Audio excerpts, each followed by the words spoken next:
Jim, another show that was on Biography, or not Biography, on A&E this past week. A&E featured the first episode of the new season of WWE Rivals, seemingly taped from a session years ago, featuring people no longer in the company, but AEW Rivals, or AEW, WWE Rivals returned with The Rock versus Triple H. Now, is it on Biography and it's A&E, or is it on A&E and it's Biography, or is it AEW on A&E? There's so much. Or, I've got some notes here.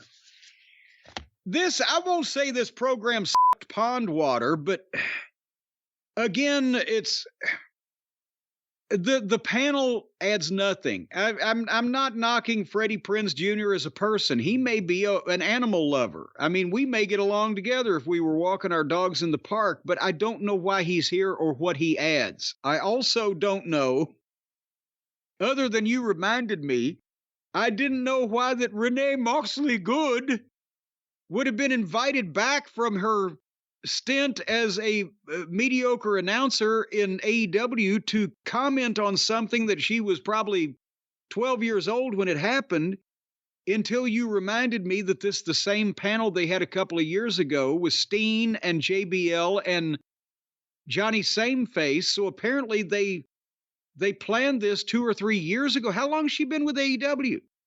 She's been there at least a year and a half, I think. Okay, so they shot this stuff 2 years ago and didn't bother to come in and redo it. And her graphic is former WWE announcer. Well, the other thing that's weird is, to make this work as a series, as a concept, as a show, you don't need the panel. The panel takes away from the show.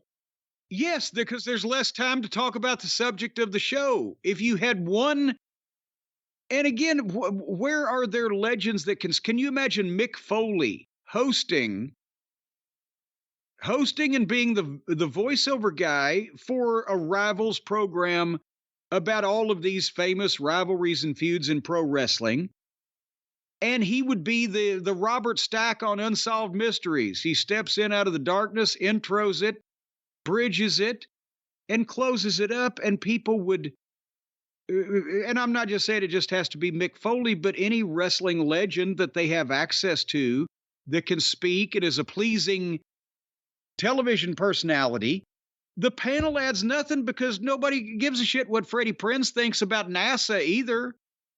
Nobody gives a shit what I think about goddamn comedy writing.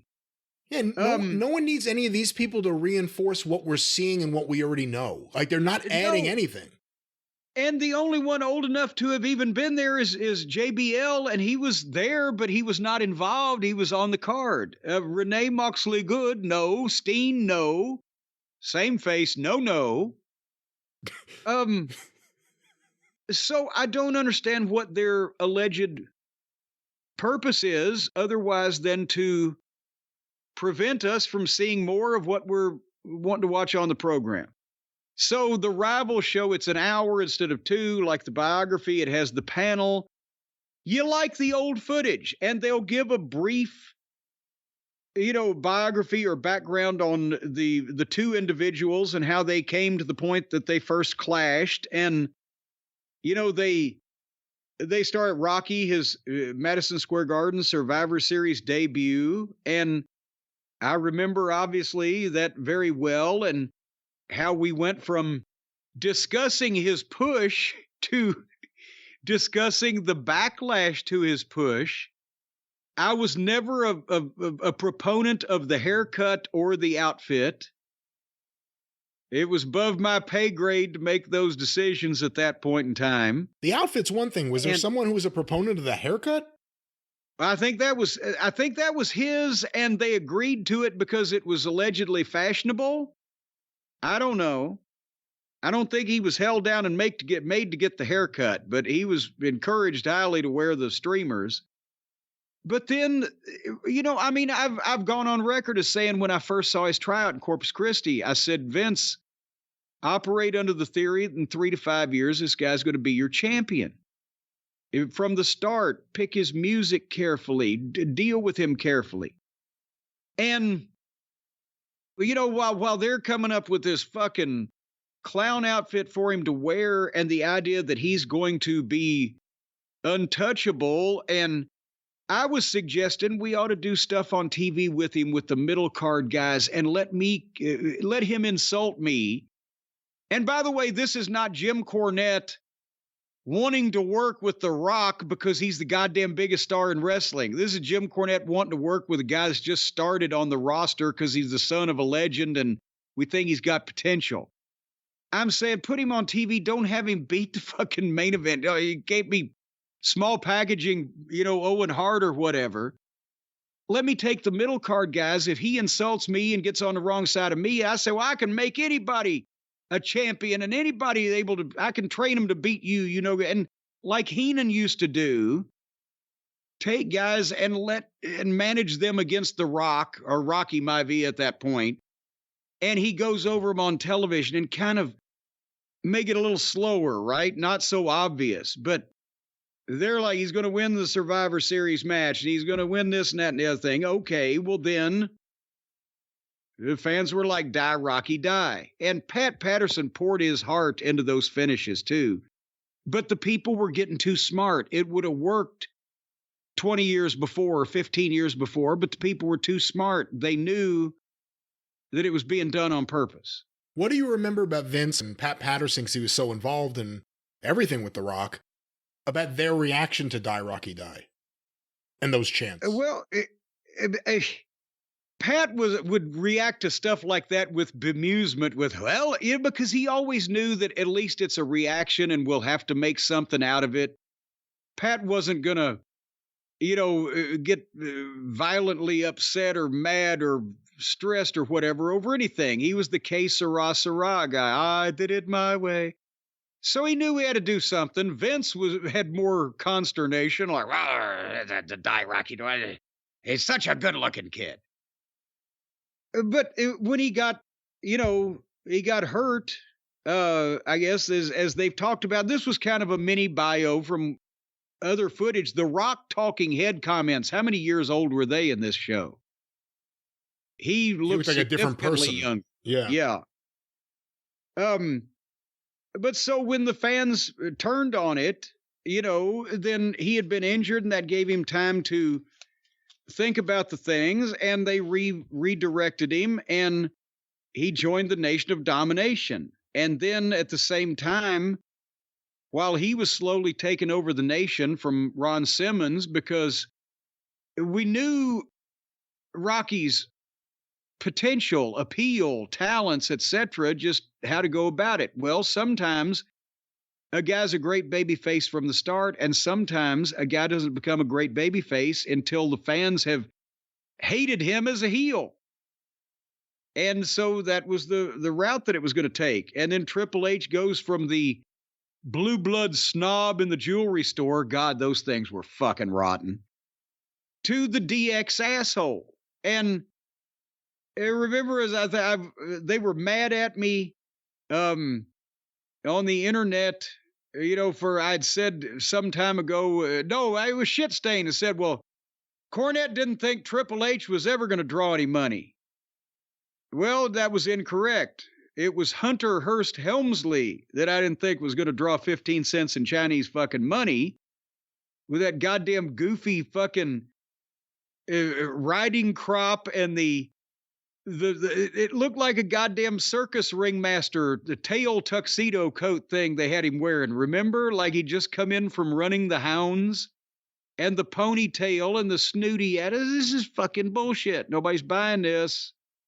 This was at the period of time where every gimmick they gave someone wasn't working. Yes, because it was Vince. Think about this. It had been 10 years since 1984. Vince was hitting the wall in terms of coming up with different things to make people, or different gimmicks or different names or whatever. And at the same time, he wasn't getting anything fresh because there was no other territory now, pretty much, except for Memphis, which he was working with, and WCW and me, which he was working with. So, but he was almost impossible to talk Vince McMahon at that time into deviating from his formula, his pattern, whatever you wanted to call it, that everybody had to have some kind of gimmick or character to make them interesting. And Bruce would parrot the same thing. Well, it gives them personality. No, it makes them look like a fucking moron. And finally, it wasn't until that Vince, for the first time ever, started losing the ratings war that he would give up on that shit. And there were some talents that were involved in that. Some didn't survive the bad gimmicks. Others, you could still save by just either kind of putting them out of the way for a little while so people wouldn't notice, or they just morphed kind of slowly, or sometimes it was without Vince even noticing every little change and, tweak. And then they were just a little bit more like wrestling characters instead of cartoon characters. What people, I'll say this, we'll get back on this program. What people attribute, and like Shitstain loves it because it makes him look like he had something to do with it.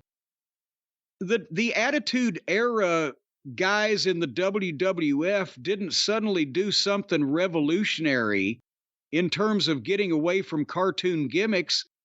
They just became more like the wrestling gimmicks already had been in most of the Southern and the more traditional wrestling territories, though, except they could cuss. Those guys, but they mean it and they're serious about shit, right? Right. And so it wasn't revolutionary. It was just revolutionary to Vince. Otherwise, it was the way that wrestlers had mostly always acted. We're not going to, if we're going to dress up in silly shit, but it's going to look like that we would really wear it, and we're going to say shit that it looks like we'd really fucking say. But that was revolutionary for Vince because he was used to ice cream men and garbage men and fucking hillbillies and whatever the fuck that were stereotypes and, very superficial portrayals of those rather than the real thing. Nevertheless, then Triple H and The Rock got together in a big program that lasted about 3 whole years. And then Rock went to the fucking movies and Triple H and his wife took over creative. But during that period of time, when you see the footage, I don't care. I say this every time. It applies every time, whether it's the stuff from the 80s or the stuff from the 90s, or even the early 2000s. Not only do the guys that are doing it look better somehow, bigger, stronger, meaner, better, but it looks more violent. It looks more real, even in the kind of modern stuff where they're still crashing through the tables here, but it doesn't look like it's a goddamn set up movie stunt being performed. And they don't look like they're jumping up in each other's arms to help execute the power slams. It looks like some dangerous ass violent shit going on. You don't have to go back to 88. It looked that way in 98. I forgot The Rock used to get color. But is it the same thing that you see that this shit looks somehow, the people are going ape shit, everybody's over, etc., but the shit looks more violent somehow. Yeah, and I mean the aggressive, or not aggressive, but the lively crowd obviously plays into that. It was a different time. Is there more aggression from the talent that shows? Maybe. I mean, all the times you hear me talk about how lame The Rock is, the reason I say it is because how good he was there. And when you see that, and when you see him at his peak, and then you see him come back and do bad comedy, looking for cheap pops, that's why I call him lame, because he used to be amazing. We'll see what happens now, but that footage from that time period, especially when cut together right, looks incredible. Yeah. And Triple H talks about the great chemistry they had in the ring. This obviously was done, and a lot of it was shot, maybe all of it, before recent developments with The Rock. But they talked about the fact that they didn't like each other per se personally. They didn't hang out together. That was true. They each rubbed each other somewhat the wrong way, and with two completely different personalities, you can understand. And that helped. It always helped when, guys had a rivalry, but there was underlying tension. But it also helps today. That's why I wish they hadn't showed the footage of them in more modern times where they were talking about, oh, yeah, it was great. We did this and that.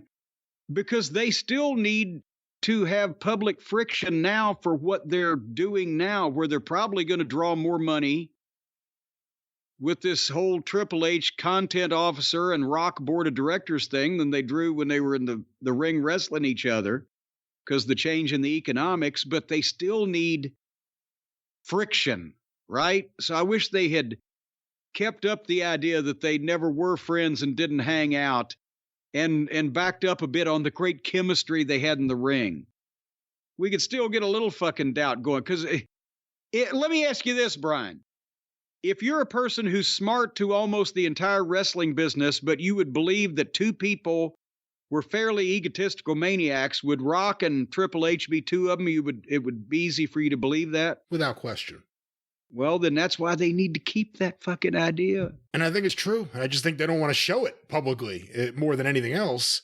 Well, I think they should be magnifying it publicly right now. Absolutely. But anyway, that was Rivals. It's an amuse-bouche. It's a little soup-son. It's a little snack, as Mama Cornette would say, just enough to piss you off. Not a big amount of substance to it, but it's a show that's there. And that happened. And that happened, and that was WWE Rivals.